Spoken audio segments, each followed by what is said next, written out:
Modi Jordan కి వెళ్ళారు. Jordan కి వెళ్లి భారతదేశాన్ని పీస్ బిల్డింగ్ స్టేక్ హోల్డర్ లాగా ప్రొజెక్ట్ చేస్తూ సిరియా రీబిల్డింగ్ లో మేము హెల్ప్ చేస్తాము అని మాట ఇచ్చారు. ప్యారలల్ గా జయశంకర్ గారు ఇజ్రాయెల్ కూడా వెళ్లారు. అక్కడ మాట్లాడుతూ ఇజ్రాయెల్ జీరో టాలరెన్స్, భారతదేశం కూడా అలాగే zero tolerance for terrorism. And ఆస్ట్రేలియాలో జరిగిన ఇజ్రాయెల్ వాళ్ళ మీద జరిగింది కదా హనూకా ఫిస్ట్ లో కాల్పులు, దాన్ని కూడా కండెమ్ చేశారు.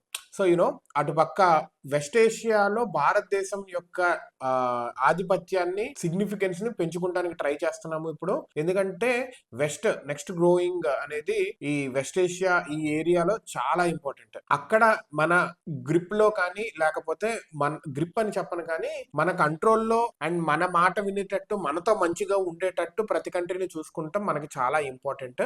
సో దట్ ఇక్కడ పాకిస్తాన్ ఓవర్ యాక్షన్ ఏమైనా చేస్తున్నా కానీ, ఆఫ్ఘనిస్తాన్ ఏమైనా ఓవర్ యాక్షన్ చేస్తున్నా కానీ అక్కడ ఆ countries will try to condemn this, మనకు సపోర్ట్ వచ్చేలాగా అనమాట.